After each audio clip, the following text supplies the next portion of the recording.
Well, welcome. Tonight, we're going to talk about the Republican Party here in Massachusetts and some of the conservative views, some of the myths that, at least they're questions that I've heard. But why don't we start with an introduction? Right. Well, thank you so much for having me. I'm Chanel Prunier. I'm the Executive Director of the Renew Massachusetts Coalition, and I'm the former National Committee woman for the Massachusetts Republican Party, and I got that position predominantly by assisting Republican candidates who were running for municipal office, the state legislature, state rep, state senate, and I'm excited to talk to you and talk to folks in Milford about building the Republican Party here and throughout our neck of the woods here in Worcester County. People will say there's 12 Republicans in Massachusetts, and they all live in Blackstone Valley. What's the real truth to that? Well, I think the Republican Party is actually growing. I think that, we've had some successes here, particularly in Worcester County.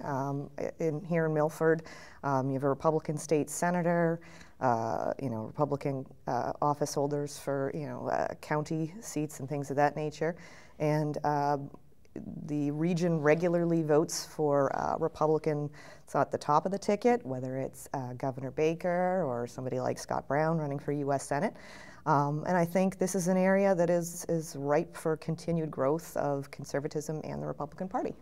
So now, when we look at 80%, I mean, what do we have, 20 Republicans in Beacon Hill, maybe? Well, there's, I think, 34 or 35 state reps. Okay. And then there's 6 state senators. So you got 40. Yeah, so it's not, it's growing. We're growing, we're doing better, and I really think the legislature is a place that we can continue to grow.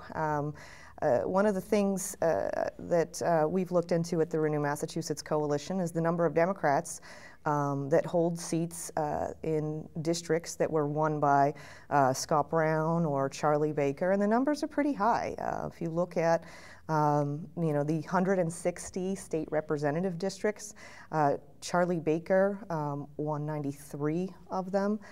Scott Brown in his special election won 109, and so there's room for us to grow. These places will vote Republican. We just need the right candidate in some cases. And there were also a handful that voted for Donald Trump for president, even though he didn't do very well statewide and only got a third of the vote. There are districts currently held by Democrats in the legislature that voted for Donald Trump. And so we as a party, I'm a big proponent that we as Republicans, and particularly our grassroots efforts, our volunteers, need to focus our efforts on those places in particular and to continue to grow our numbers in the legislature. Because that solves a number of problems. Right now we have a governor that's trying to reform state government that can't sustain a veto. They had these outrageous pay raises. Some of the legislators, it was the first vote that they ever took, voting to raise their own pay. I'm sure that's been a topic of discussion here in Milford and throughout the area. And the governor vetoed those pay raises, but he didn't have enough support to sustain those vetoes. The legislature overrode him. The same thing is going to happen with some of his spending vetoes coming up. The budget's already out of balance, and they're going to put it further out of balance by overriding those spending vetoes. And then they're going to have to raise taxes, or they're going to hope that people raise taxes. And so I think that the solution to a lot of our problems in government in Massachusetts is really to focus on the legislature. Now, when you say people will vote Republican, I have my own personal feeling that people voted for Charlie Baker and Karen. Yeah, and I think that's also true. They voted for Scott Brown. A lot of people voted for Scott Brown. Vote the person, and so I think we as Republicans probably need to do a better job of introducing our candidates. The power of incumbency can be strong. People will say, well, I know this person and I don't know that person. So we need to make sure that we get candidates and help those candidates introduce themselves to sufficient voters throughout their districts, and certainly through old-fashioned campaigning door to door, but also making sure that they have the ability to get a message out to those communities financially. And see, that's the part that I've always been proud of Massachusetts. Yeah, voting the person. Yeah, I have a hard time which I think telling is important. The difference between a conservative Democrat and a liberal Republican in Massachusetts. Yeah. They both seem to be in the middle. And they work together frequently. And they vote for issues. And I think that voting on issues is definitely a good thing. You know, I worry about the imbalance on Beacon Hill. I worry that you know, if you have one party that's too dominant, you can have a situation where they get away with things that they wouldn't otherwise. And I think that can be less healthy for democracy. And sort of reflexively, there are a lot of people that reflexively vote Democrat. That I think if they engage some of the Republican candidates, or the Republican candidates engage them, we might be better off. Remember, my father was a Democrat. Blue as blue can be, except Massachusetts. Why is the ballot red for Democrat? I haven't figured that out. It's Massachusetts. Yeah. But he was one of the most conservative people when it came to spending and politics. Yep. But somehow... And so we still have Democrats like that on Beacon Hill. We still have individuals that will vote against, you know, things like the pay raise. We have some of them in Central Mass. We have Democrats that will vote against other things that the leadership tries to do when they think that you know, it's too liberal a policy.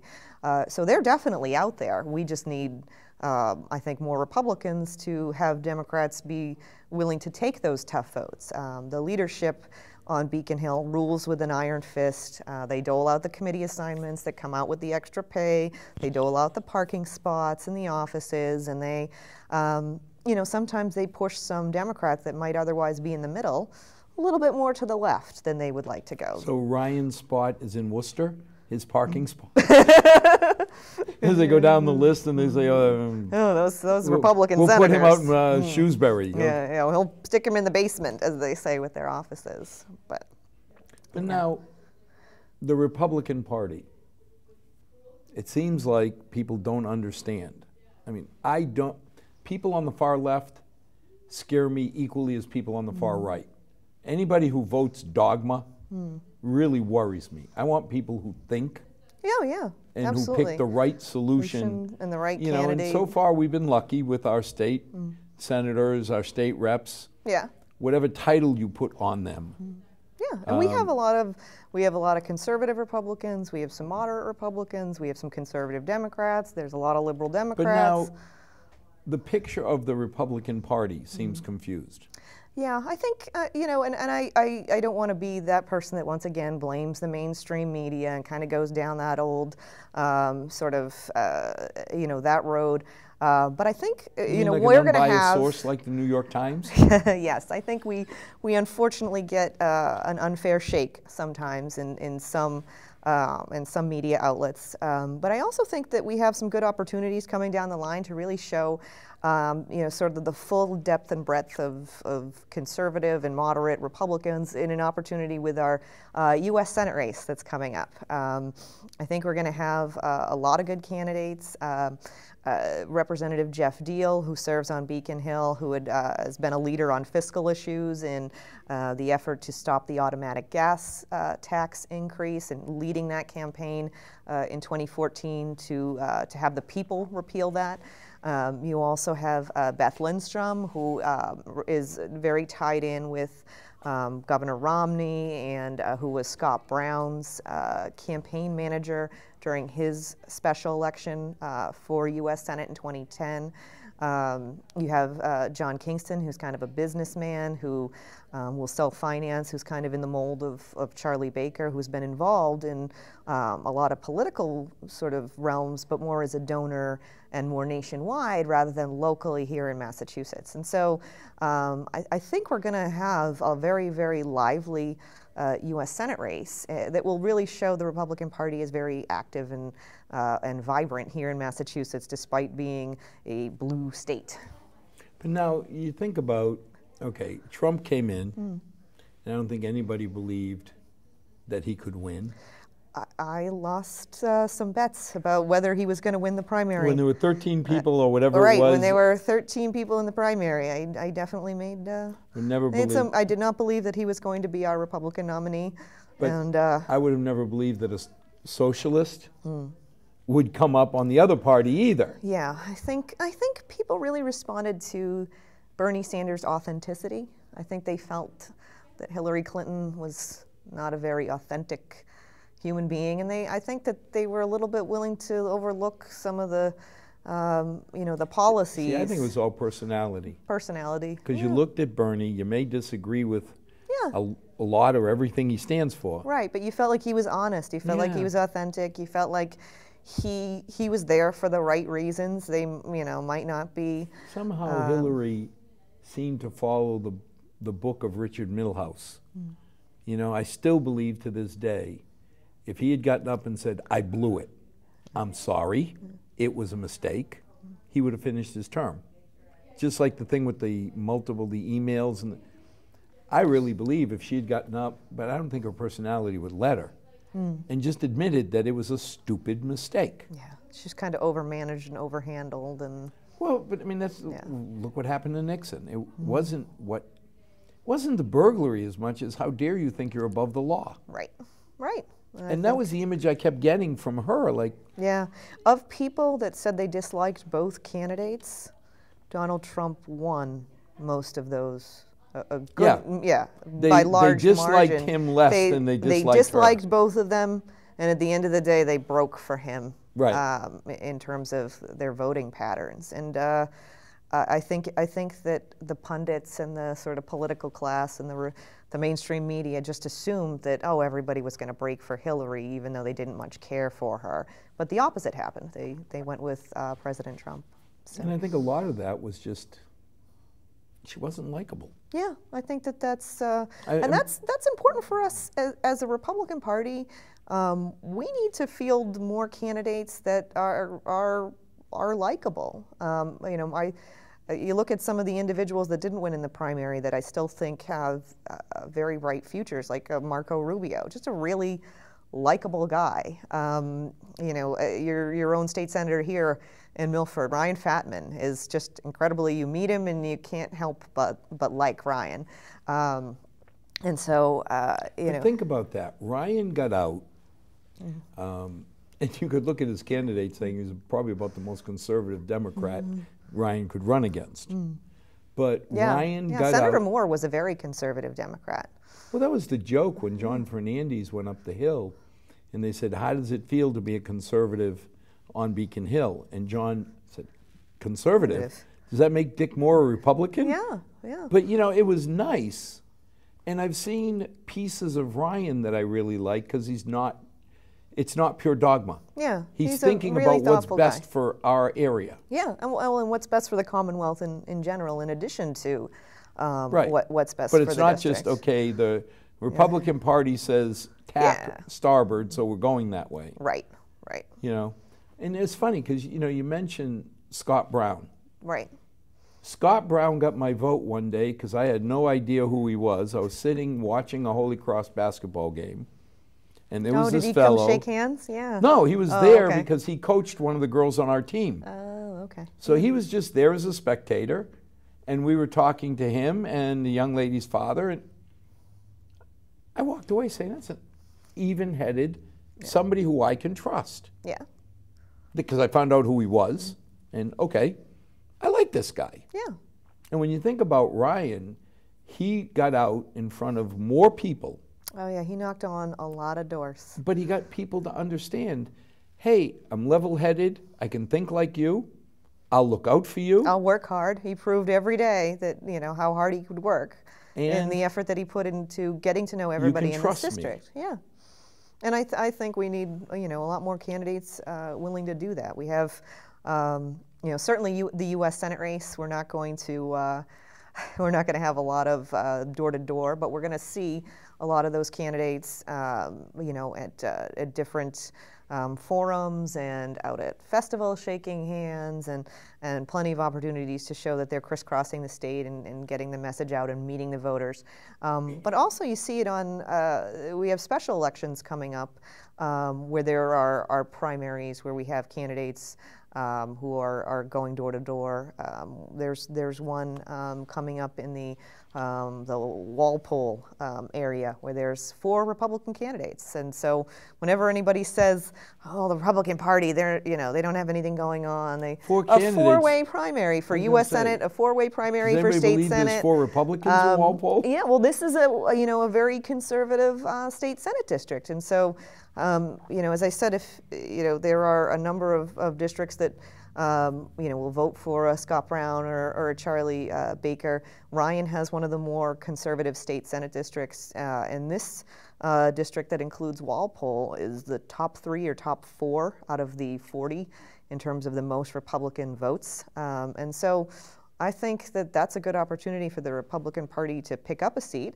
And I think some of the candidates that are jumping into the race, obviously there's 4 of them, and they must have an idea too that this is a good competitive seat for a Republican. But now the Republicans haven't done well in public opinion. I mean, some of it is, okay, let's face it. I mean, I read the Times because I like the investigative reporting of world events. Not so much trusting their political view. Fair enough. It's like in the car on the way to work, I have Fox and CNN. If I listen to both of them on the satellite, somewhere in between, you find what you're kind of looking for. I find what I believe is reality. Right. Well, and it's important for everyone to kind of check out multiple news sources in this day and age, and your news can't just come from the TV. It can't just come from Facebook. It can't just come from a particular newspaper or source. It's important to kind of, pay attention in a lot of different places. But how do you change the image that the Democrat Party is for the people and the Republican Party is only for a small minority? I think it's in the candidates. I think our candidates need to do a better job of communicating Republican values. I think at the end of the day, we are the party that cares about less government and lower taxes, and the government that is, most local to the people and most tied to the people, with fewer decisions made, far away in Washington or far away in Beacon Hill, and more decisions made here at the local level in Milford. And we're the people that are going to fight when they want to add a new gas tax or they want to add a new regulation that's going to stop businesses from growing, that's going to kill jobs, that's going to add red tape. We're the people that are going to rein in government, whether it's an exploding mass health program or it's an out of control welfare system. We've had some good reforms in Massachusetts at different points because Republicans spoke up. They used the bully pulpit.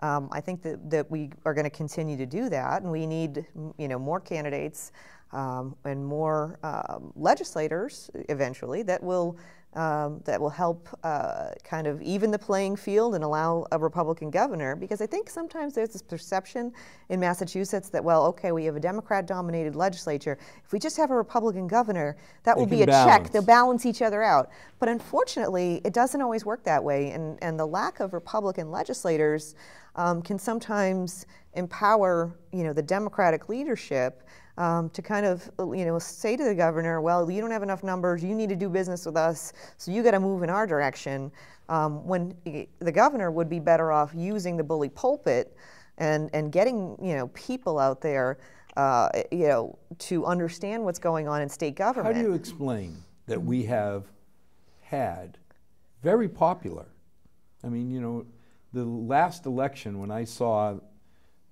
kooky New Mexico guy and Bill Weld, man, I kept saying, libertarians, you probably would have done better if you went the other way. They weren't even very, a lot of libertarians I know sort of said, Bill Weld's not even all that libertarian. He's more of a moderate than a libertarian.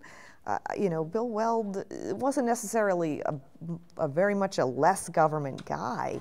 The way, somebody like a Rand Paul or a, Mike Lee or, some of those sort of Liberty Caucus types. But now we're kind of off on a tangent about Bill Weld and I can't remember his name. I can't remember. But I know who you mean. Kooky New Mexican guy. Oh, that messed up Aleppo.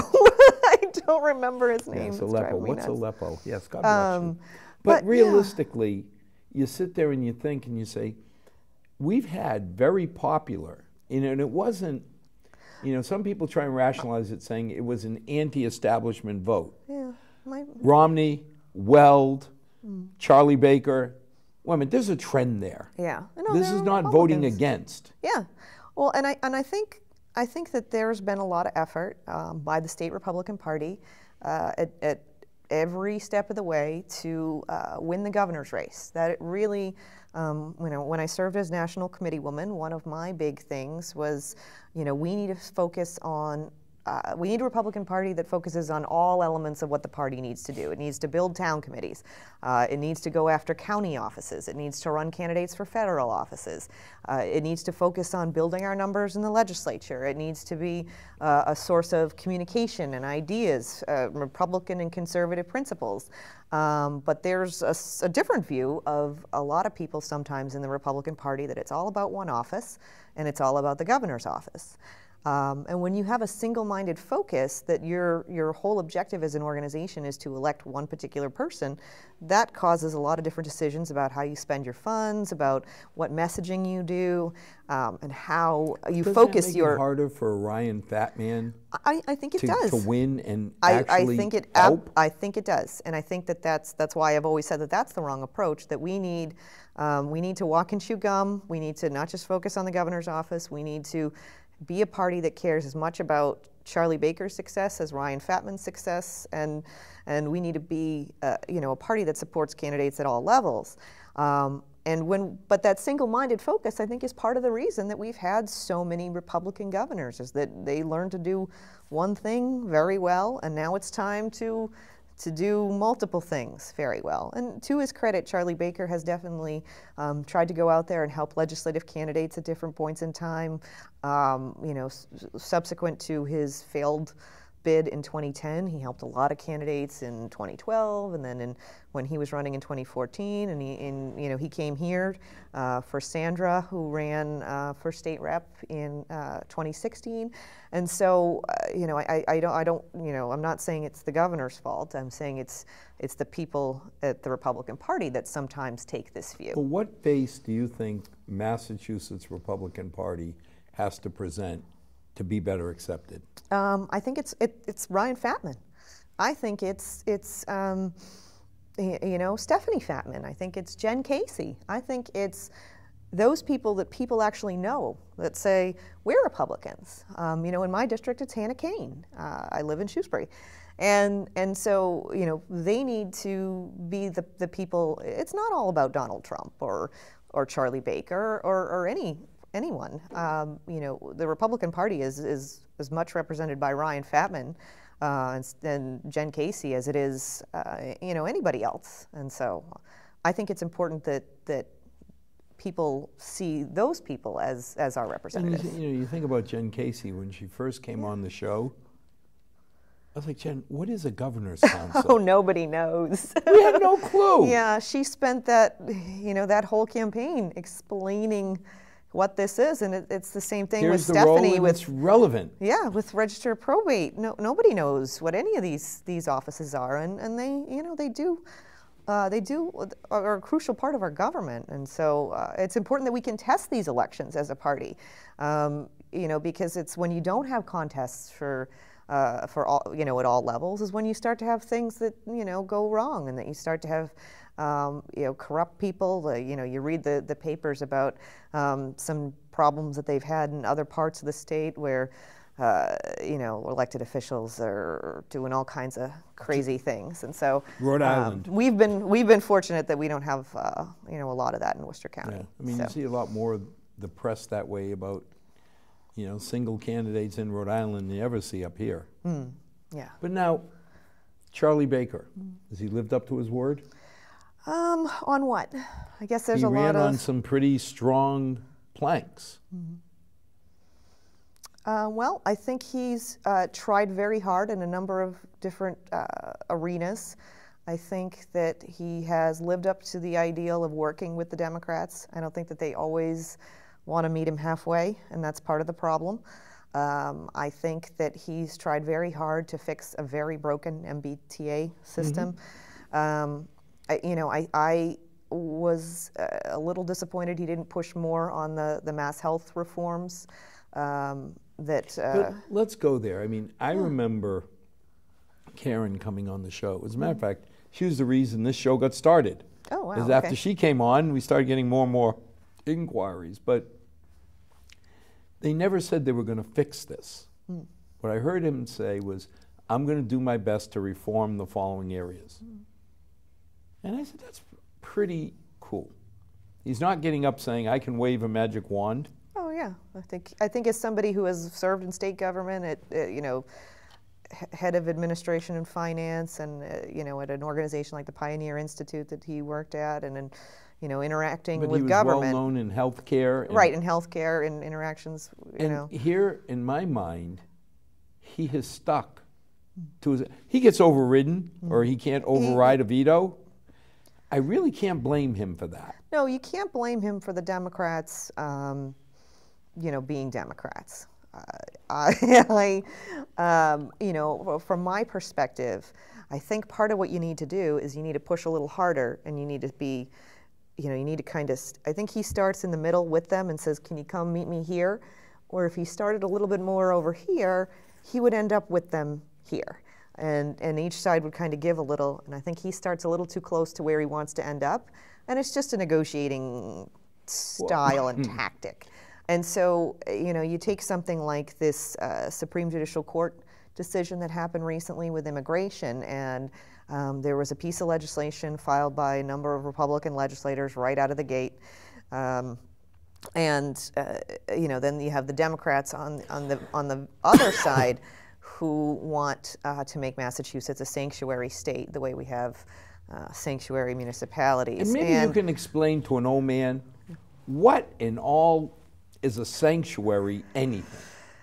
Well, the idea is that law enforcement is directed to look the other way when somebody is wanted by our federal authorities for immigration violations. I don't know that there's any other category of law where law enforcement is allowed to look the other way. If I rape, pillage, murder as an American citizen, you're going to be Tom in a lot of... O'Loughlin picks me up, he fingerprints me. You're going to be in a lot of trouble. He sends the fingerprints up and they say, that's not Alan Cormier, that's Al Correa. We know him in California, we want him.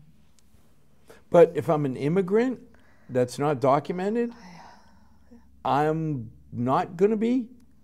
You would be charged here, but you could always just disappear, and if you're not held by ICE, but you're not going to hold me. You're going to let me go. Right. But if I'm an American citizen, you're going to hold me. So, again, I think Can you explain that to me, Lucy? I don't think that there is any circumstance under which anybody who's in violation of our laws, we need to be a nation of laws. We need to respect the rule of law, and we need our law enforcement to be able to communicate with each other. The thing that hit me is our police chief, Tom O'Loughlin, who I have a lot of respect for, very level-headed. He looked and he said, look, if we could hermetically seal the border, Star Trek Enterprise comes, whatever, puts a force field, nobody can get in, nobody can get out. Yeah. It would take us 84 years to deport everybody in this country who isn't legal. Right.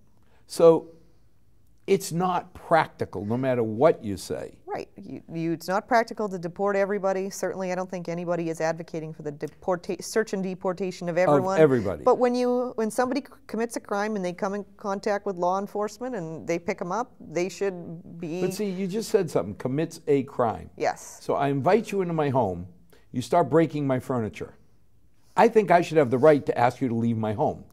You should. You come into the country, and you're not broken the a law. 99% That's a law that you broke. That put their head down and just work like, animals to make a better life for their family.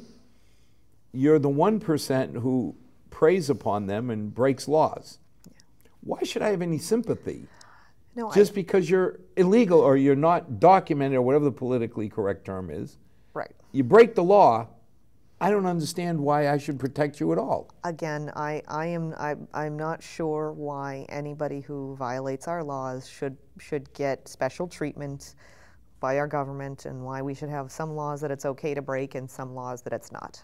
It just So I'm doesn't. better off if I break the law telling you I'm not American. Then you'll protect me. Because if I say I was born in Milford and I have a U.S. passport, they're not going to let me go.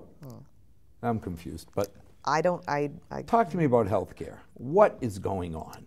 So our state budget is, for the first time, surpassed the 40 billion mark. We have a continuously growing state budget, and a big part of that is being gobbled up by our healthcare system. Mass Health, which is our state Medicaid program, now accounts for 40% of the budget, and it's growing, and it is, increasingly crowding out other priorities. Every other program. Right. So, when your roads deteriorate, when, local aid is decreased, your schools, your, they continuously underfund the snow and ice portion of the budget and hope that we don't get any snowstorms, and then they have to backfill that with supplemental budget funds. The budget is out of whack, and part of it is this problem with Mass Health. And I think part of the difficulty is it's connected to that other issue that we were just talking about with immigration, and that we don't know necessarily. There's a lot of people on Mass Health. There's been a lot of growth over the last couple of years. In some cases, those individuals may or may not be here legally, but they are receiving health care.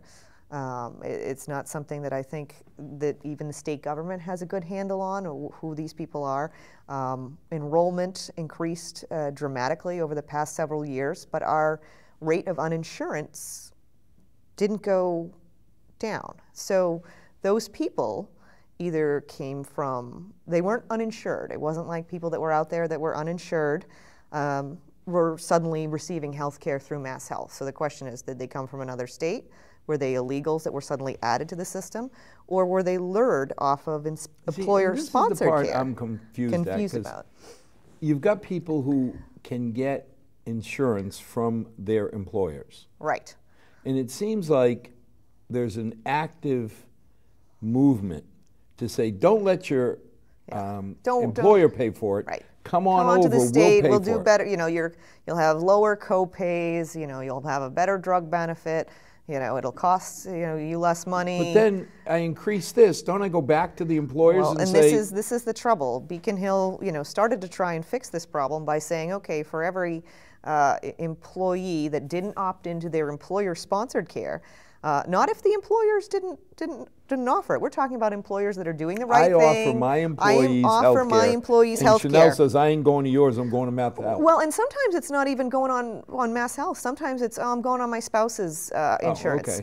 Okay. You might say my spouse is a teacher and they got a great much plan. Better than anything in the private sector. So there's a lot of that too. But again, if that's the situation, how is that the employer's fault?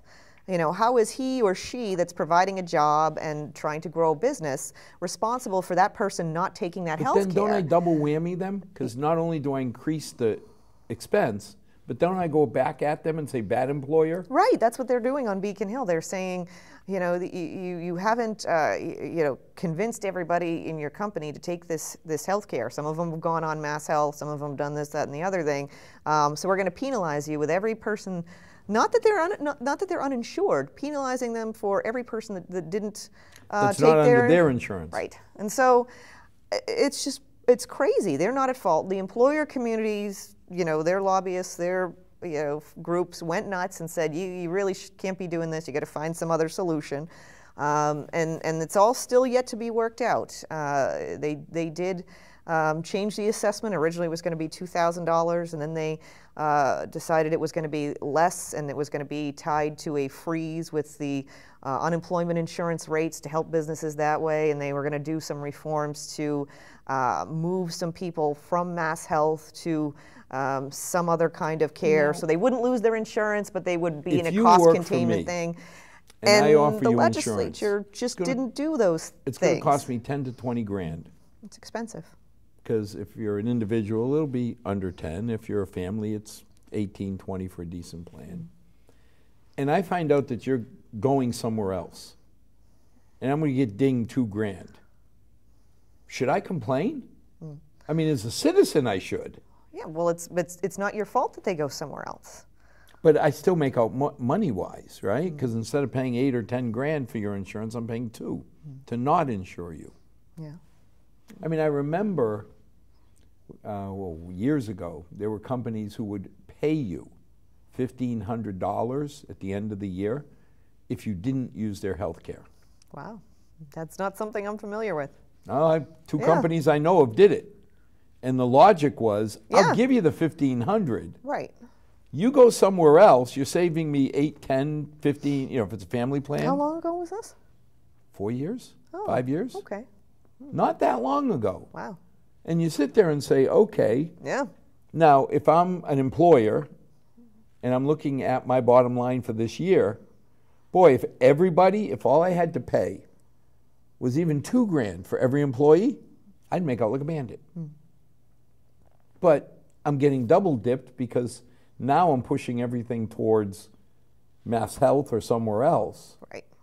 And it's paid for with your... Then you hit me for the taxes. Right. So I'm totally confused. And I hear Baker's going to veto some of this stuff, but not so fast. Well, and so he vetoed, you know, some things that the legislature did as part of the budget, and they overrode those vetoes. And so it was a question of what are we going to do with these reforms? And then there was other things that he didn't veto, and so that people thought that he should have. And it's still to be determined. The legislature had a lot of hearings in August on Mass Health, kind of a sleepy summer season to be holding hearings. But theoretically, they're going to come back and they're going to propose a fix that will put the budget back in balance and that will do something to rein in Mass Health. But I'm not sure that now, when I hear fix, my wallet starts to because it may be that their fix is going to be a new tax on everyone, a different kind of tax on employers. In general, you know, they have. And I look at July, and we were 1% under projected revenues, and in August was pretty close, and 1%, 2%. But when you're multiplying it, what was the guy from OMB that said $1 billion here, $1 billion there? Yeah, suddenly pretty soon you're talking real money. Real money. Yeah. Well, you know, you take 1% off July, 1% off August. Well, and the Ways and Means chairman is arguing, well, the budget that the legislature originally passed was balanced, and the governor said it wasn't, and so he vetoed spending in his mind to bring it into balance. They were saying it was balanced. Now we've had a couple more months of revenues that were under projection, so that, you know, if you're the governor's people, that puts it further out of balance. And the folks at the Ways and Means Committee in the legislature seem to think it's still balanced, and they're planning to override some vetoes, which will increase it even though the revenues are down. And so the question then becomes, if you are short, you know, where do you go and get that money? You know, there's talk of the governor can do sort of unilateral cuts, 9C cuts, when the budget is out of balance. And the legislature there isn't a whole lot that they can do about that. And so, you know, wouldn't it be better off to have a budget that you work with him to create that's balanced, rather than having something that's one of your priorities cut when there's nothing you can do about it? When you think about it, if I'm $100 short and it's July, I've got 11 months to spread it out. Right. What scares me is when you get to January, February, and I'm $100 short. Now I got 6 months, so that's like a $200. Well, and as I said, you know, they're going to underfund some things. You know, you look and you say, well, they didn't really plan for us to have any snowstorms, and this is New England.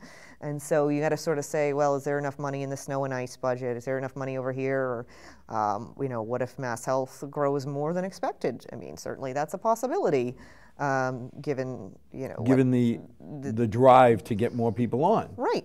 You know, there's some on Beacon Hill, some conservative legislators claim that under Deval Patrick, Mass Health was basically advertising and signing people up and very much trying to get them to join Mass Health as opposed to being on their employer's care.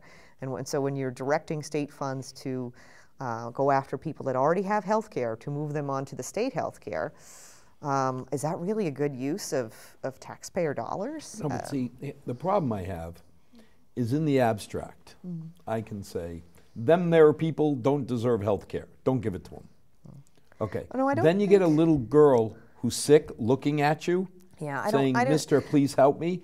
Nobody's going to turn them away. I don't think the idea is that folks shouldn't have health care. Right. It's that they need to be contributing something. Is the other sort of thing. But see, that's the point where I see everybody saying the Republicans and Baker want to take away health care. No, and I don't think that that's the case. I don't believe for a moment that a sick child walking up to Karen, our lieutenant governor, or walking up to our governor saying, "Please help me," that they would turn their back.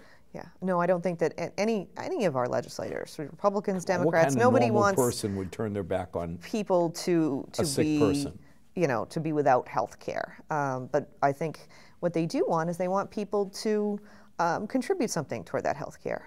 There are a number of people on Mass Health that are middle class, lured there by government enticements. And we're not necessarily saying you should have no insurance, but if you, let's say you are making $80,000 a year and you're on Mass Health because you can qualify theoretically for Mass Health if you are making as much as $80,000 a year. Yep, I know this is a separate question that we'll come back to. No, but wait a minute. If you look and you say Mass Health, if the goal is to provide good health care for all Massachusetts residents. Well, theoretically, it's supposed to be individuals who are poor, disabled. Well, no, but that's what I was going. Yeah. If our goal is to say we want to be humane. Right, we want to be the safety net. The safety net is for the people who are poor, who are disabled. Whatever they can't afford the health care, they're not working. You have Mass Health. I got a hard time. Somebody making $80,000 a year, saying, "Oh, aren't they destitute?" Yeah, I don't think that they are. But that's sort of this sort of situation that we have right now, in that there needs to be more tracking of who is on Mass Health and who qualifies and who does not qualify. That feeds the conspiracy theory that this is all about driving to a single payer.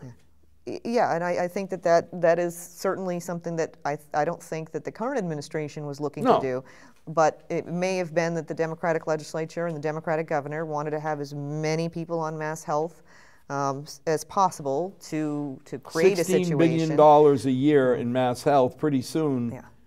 But it's going to grow to a point where you got to do something radically different. There are definitely proposals on Beacon Hill that would basically say, look, okay, so we're not looking to take your health care away, but if you are making over the poverty line, let's have you contribute some of... $80,000 does not seem like a terrible poverty line. Right, no, I don't think that that's the poverty line. I think that's that is. But I mean, the if poverty I'm on Mass Health, right? But have a sliding scale where if you are extremely poor, then okay, then you're on subsidized care. If you are, we want you to have health care. We want you to have health care, but we want afford it. Right, but we want people that are more middle class that are on it need to contribute like my mother, something. Making $1,700 a month in Social Security. You can't Right. say you got to pay $1,000 a month for health care. Right. She is on, I would think, Medicare or Medicare, and we cover the rest. Yes. But I mean, The we're gap lucky that we plans can and- cover. Right. But there's families out there that are going to try their best and say they can't. That's what the social safety net needs to be about. It needs to be taking care of those people. Right. And if the more people that you add that are more not those 80-granders you add people, ain't going to help. The more the system gets out of control, and the more you're going to have to fix it, and the more those people that are poor and disabled that have a tougher time advocating for themselves, they're the ones that are going to get squeezed out. It's not going to be the middle class people. A question, because I feel I can ask you a sane question. Oh, okay. Donald Trump said we're going to stop DACA unless it's made into a law. Brilliant move, or totally cruel, nasty person? To be determined. I think the jury's still out. I think that there needs to be something done to reform our immigration system in this country, and there needed to be something bold done to motivate Congress, because how many years have they, I mean, But it it's seems just like never a gotten law done. should be It's never passed. gotten done. When you look at the triad, it doesn't seem ambiguous as to who should write laws. It's You the know, Congress, yeah. Congress. Congress. So you And turn around and say, okay, guys, I'm going to put it on you because we did an executive order because we didn't want to go through Congress. Yeah. Undid an executive order. Now I'm going to undo it to force Congress to deal act. with it. Right. I mean, I don't believe for a moment that he really wants to. I mean, you got kids. I mean, we joke. Well, he said again and again in kind of his Trump way, you know, I love the Dreamers, Yeah. and this isn't about the Dreamers. We're not going after the Dreamers. He, you know, says a lot of things on Twitter. And I think what's going on here is the system is incredibly broken. I think as president, he ran a campaign knowing it was broken, and he pledged to build the wall, and he had other solutions. And then you get in there and you say, this is an incredibly complex problem, and it's worse probably than even he thought. See, I got a kick out of it because I think he can go back to the radical fringe and say, I tried. Well, yet, and this is how law is made. You're going to have people that bring their ideas to the table in Congress, you know, on both sides of the aisle, and the Democrats are going to want to, you know, have their ideas heard as part of this legislation, and the Republicans will have some of their ideas included. And I think, you know, it's a way to kind of try to get them I get a kick out together. of it. If you went to my oldest daughter, she was born in Virginia, and at age 1.5, we grabbed her and moved her to Massachusetts. Yeah. She's now 31 years, finally a true Milfordian, third generation Milford, and lives within 2 miles of her mother. So she qualifies as Milfordian. But if you went to her and said, tell me about life in Virginia, she'd have no clue in the world. Right. So, you know, I'm thinking some kid from Portugal, Brazil, whatever, came over when they were 1 year old. Right. There's got to be some solution that isn't sending them back. I mean, you can't send them back right. and expect they're going to assimilate easily, because it's like me going to Portugal. I mean, my parents are Portuguese. I was born here, so I don't qualify as a DACA. Yeah. But if you tried telling me you're Portuguese, go back to Portugal, I'd have no idea in the world. But yet, I put my head down, you know, God-fearing, tax-paying American citizen. You have no reason to throw me out. Right. So, you know, I'm wondering if this wasn't Trump or somebody in his administration saying this should be a law. Yeah, and then, you know, you figure Congress can figure out a way to have a path to citizenship for these kids who are here through no fault of their own, and then you combine that with some conservative immigration reforms that the Republicans want to see done to sort of fix some of the larger issues around, you know, border security or, you know, other things that they feel are important. And hopefully you get a nice sort of compromise that, you know, people feel good about voting for. You know, and it's a question, do the Bernie Sanders of the world, you know, vote for the border security measures? Can they get around that if they can get some sort of path to citizenship for the Dreamers? And, you know, can they swallow some conservative elements? And can people on the right, can they swallow, you know, the path to citizenship for the Dreamers in order to get some immigration and again, reforms that they theoretically have been pushing for a very long time? It's like healthcare. I'd like to see them look at their neighbor and find out that, I mean, the average, when we say these kids, my understanding is that's not accurate. These kids average 25 years old. So it's not like somebody who came to America last year. Yeah. The majority, you look at the Gaussian curve, the middle heart are 25-year-old people who've lived their entire lives as Americans. Now, again, if you broke the laws, not getting a speeding ticket, or I mean, I keep hearing that. So if you've got a speeding ticket, you'll throw them out. No, that's silly. I'm in trouble. I have a lot of speeding tickets. Yeah, no kidding. No, but violent crime. I'm sorry, I have no sympathy. Get out of my house. You broke my furniture. Get out of my home. And part of a path to citizenship might include, you know, a clean criminal record. Yeah. Right. And I mean, I have no problem saying, you want to live in my country, then accept and follow my laws. You may not like some of them, go change them, but do what every American has to. And I don't want to pay taxes, but guess what? You have to. I have to. Yeah. That's my responsibility. Wish, you know, Shrewsbury and Milford and all our little towns could say we're sanctuaries from taxes. We're just not going to pay our federal taxes, and if the, you know, people try to collect them, then our, you know, our police here are going to protect us from those unfair tax that collectors. was the joke I had, because I said sanctuary city. I don't understand what that means. So I can decide which federal law. Right. Now. Oh, I know. I'm going with the I don't want to pay the taxes. 28,000 of us know Milford's the center of the universe. It's the other 6 billion that have to be educated. But if 28,000 of us said, nah, we don't want to pay any, we want all the privileges of being American. Yeah, I didn't want to pay it. But I don't want to pay taxes. Okay, so what are my choices? I move to Montana. I go out in the mountains or Idaho. Go off the grid. Right, off the grid with no, or I pay taxes. Yeah. Seems pretty simple. Yeah. No, we don't get to pick and choose which laws we obey. Tax reform. What's going to happen? I'm not making any predictions lately. I mean, certainly my Republican presidential primary predictions did not pan out. I did not anticipate Donald Trump would be our nominee. When there were 13 up there, was he in the top 10? I did not. I did not think he would be our nominee, and I'm not sure what's going to happen with tax reform. I do think that you know, at different times, different senators here in Massachusetts, Elizabeth Warren and Ed Markey, had claimed that they were going to do away with the mortgage interest deduction. I think that is not the case. I think that's a scare tactic, and you know, not something that I from what I've heard is going to be happening as part of this tax package. If one of them, it would, like, in my mind, if you use profanity in Milford, use those words like Prop 2.5 override or debt exclusion. If one candidate ever said we're doing away with the home mortgage deduction, I think you'd get the same reaction. Right, and I think the Republicans are smart enough to know that that's not something that they want to do, and I think our senator, should I step on it? Right, and I think that you know, Senator Markey claiming that is trying to.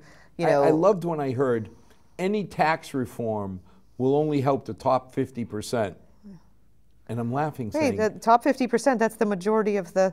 But they're the only ones paying taxes. 42% don't pay taxpayers. Right. If it don't pay feds. If it helps the top 50% of the people... So anything you do for tax reform, of course, is only going to help the people who... Well, I shouldn't say that, because do you remember the tax rebate under Obama? Oh, yeah, I loved it, because the only person in my home that got a rebate was my sainted mother, who hadn't paid taxes in 6 years. Oh, wow. Okay. They just mailed her a check? Yeah. Apparently, the logic was just because you haven't paid taxes, you shouldn't benefit from getting a rebate.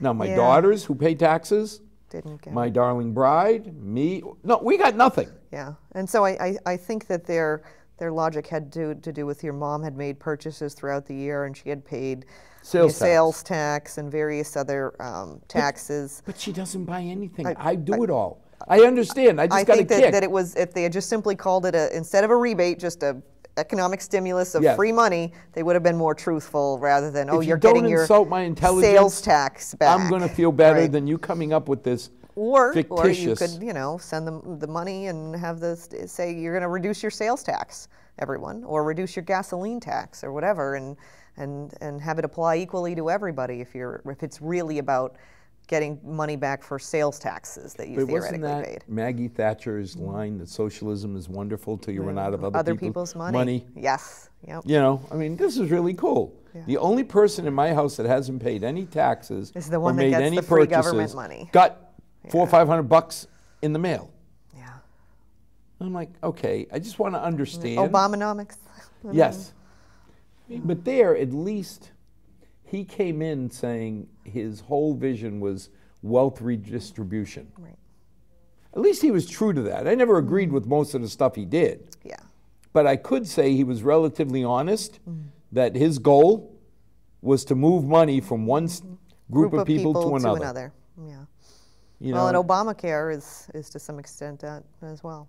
So. well, you know, but again, I don't understand how the Republicans had 7 years. Oh yeah, it's You know, you sit there No, and it's disgraceful. We should have repealed it. Well, we should have had a plan right out of the get-go. Should have, you know, and you get these senators who voted for it again and again, and then just decided, oh no, now I'm not going to vote If for you it. remember Andy and Mayberry, some of these guys reminded me of Barney Fife. They had the gun, and it was okay to have a gun. Then all of a sudden, one episode, they gave Barney a bullet, and he didn't know what to do with it. Oh no. You know, it's like, oh no, what do I do? And I felt like, guys, 7 years you've been saying Obamacare bad. We have a better idea. Okay. Oh no, we don't. Yeah. No, it's a tremendous failure. It's And I mean, terrible. I feel bad because I'm not overly happy with either party when it comes to some of these things because they don't talk to each other. No. You know, when I saw the Supreme Court, that was the scariest movie when I saw the Democrats say, we don't care who you're nominating, we're going to turn them down. I sat there and said, my God, what are you telling me? I should pick the farthest right person. Because no matter what, it doesn't matter. Yeah, Why they're going should to vote no I mean, anyway. If they're going to vote I no, like no matter the what. 60 vote because it puts it in the middle. I can't pick somebody too far to the left. I can't pick somebody too far to the right. Right. I got to pick somebody in the middle. Because otherwise now... Yeah, but if they're declaring, you know, no matter what, we're not supporting that person, what are you going to do? Well, then the scary movie becomes, it's a one-vote Supreme Court. Oh, yeah. And I think... Because eventually I'm going to get 4 way over here, 4 way over there. And you have the continued politicization of all of this and the polarization And you just of got all to of pray it. you get a Kennedy where nobody can predict and he waffles. Isn't that a scary movie? Yeah, well, and I think that, you know, a lot of the justices are kind of getting on in years. I mean, they say that Ruth Bader Ginsburg is... Not spring chicken. not a spring chicken. You know, but you start looking, and that's why I say it's a scary movie, because you got so many that are getting to the point where, you know, whether Scalia wanted to retire this year or not, you know, the Supreme Legislator kind of decided. And okay, could be a couple more of those coming up. Yeah, I think Donald Trump has, you know, from my perspective, one of the best things he's done so far was a Supreme Court nominee. I think he picked somebody that we're going to find is going to be And if you a pick, thoughtful jurist. If you pick some that, okay, if I'm blue, I want a little left of center. If I'm red, I want a little right.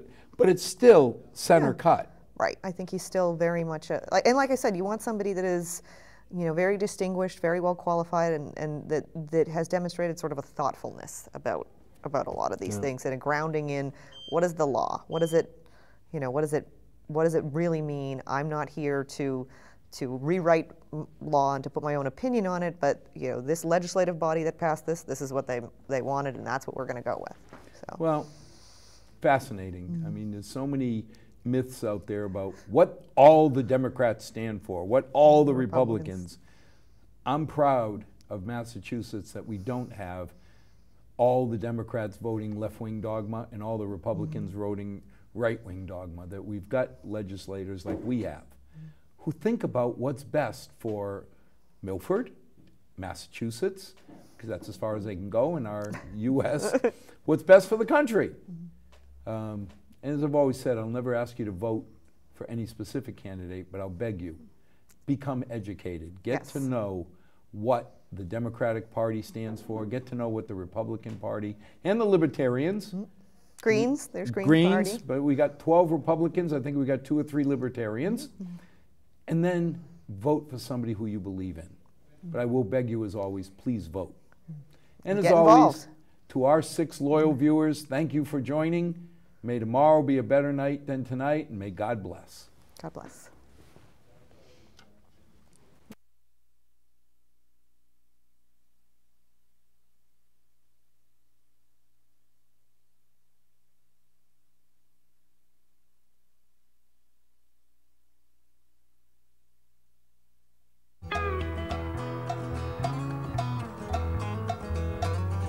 Not too long since I've been home.